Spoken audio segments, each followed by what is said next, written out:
George Campbell was born in 1922 in San Francisco to a working-class family. At the start of World War II, he worked at a San Francisco shipyard, then was drafted in 1944. He earned paratrooper wings and served in the Pacific Theater during the last year of the war. Returning to San Francisco, he married Wickie in 1946. They have two sons, George Jr. and Greg. In 1947, the Campbells moved to the Phoenix area. George worked at a lumber company, then for an insurance agency. He also joined the Phoenix JCs, which began his lifelong dedication to public service. As a JC, he organized a one-day playhouse raising event, which created a special play facility for children with disabilities located on the grounds of the old Arizona State Hospital for crippled children. Due to his increasing interest in helping children, Campbell left the insurance agency in 1949 and became the first executive director of the Maricopa County Society for Crippled Children. There he was an ardent advocate for children with disabilities, a fundraiser, and a lobbyist. His work led to the passage of Arizona's homebound teaching bill, a hallmark in special education. A founder of the Phoenix Preschool for the Deaf, he combined his creativity and technical know-how to invent the blinker, a machine that taught hearing-impaired children to understand word endings and other language nuances through a series of graduated blinking lights. Newsweek magazine and the Yearbook of 1953 both featured Campbell's blinker device. Although highly patentable, he donated the blinker's technology for the betterment of mankind. During his tenure with the Society for Crippled Children, he also invented a special typewriter for use by individuals with cerebral palsy.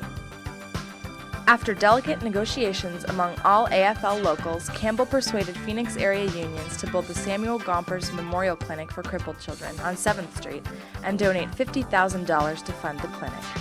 He also enlisted aid of the Junior League of Phoenix, which purchased the land upon which the clinic was built. Nearly 50 years later, Gompers is still a vital resource for Valley residents with disabilities. In 1954, Campbell joined Phoenix-based Garland Steel in its sales department, ultimately becoming a company vice president. While at Garland, he registered several patents in the steel industry based on his inventions. Among many local projects and landmarks built by the steel company, the giant sundial in Carefree is likely the most recognizable. Campbell continued to stay involved in civic and political activities. In the early 1960s, Governor Fannin appointed Campbell to chair the Arizona Narcotics Study Committee. After 2 years of study and advocacy, the state legislature passed a new narcotics control bill. He was also active in the Phoenix 100 Club, YMCA, Task Force Fight Crime, and Phoenix Street Advisory Committee, and chaired the local Hemophilia Foundation. During the 1970s, Campbell served on the Maricopa County Planning and Zoning Commission for 5 years, 2 as chair.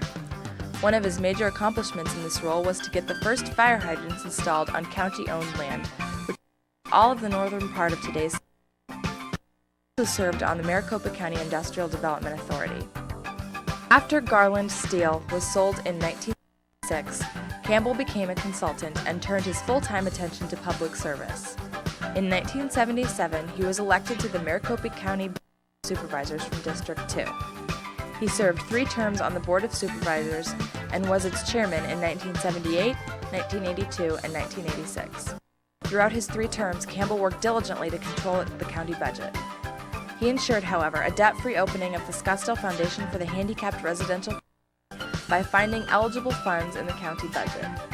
He worked to open the Maricopa County Senior Village on the Valley side, bringing together women in nursing homes to become the first resident independent living facility. He was also instrumental in the developing of the county's adult foster care program. Campbell, a Scottsdale McCormick Ranch resident, was a staunch advocate of planning for the future, especially for roads and bridges. During the 1980s, he urged Scottsdale to pave Pima Road north of the CAP, but the local media didn't see the need at the time, calling it a road to serve jackrabbits and rattlesnakes. Campbell prevailed, and today Pima Road is a major north-south route in the city. He also became known as a bridge builder, advocating construction of the Scottsdale Road, Tempe, 51st Avenue, Alma School, Carefree Highway, and Agua Fria bridges. He retired from the County Board of Supervisors at the end of his 3rd term in 1989, but did not retire from public service. In 1994, he was elected to the Central Arizona Project Board of Directors and re-elected to a second 6-year term in 2000. He has also served on the Arizona Power Plant and Transmission Line Siting Committee of the Arizona Corporation Commission, the State Structural Pest Control Commission, Arizona State Health Facilities Authority, and Regional Public Transportation Authority. In 2002, at the age of 80, Campbell is still as inventive as ever, always looking for ways to make life easier for those with physical limitations. He has a patent pending on an oxygen delivery system for people who rely on breathing oxygen from a tank to their nose via tube. Campbell's nasal cannula device, with its unique anchoring earpieces, will greatly assist both infants and adults who are continually on oxygen. Campbell's lifetime of accomplishments is summed up by a motto printed on his business card: "Never forfeit integrity for political opportunism, nor betray the faith that others put in you."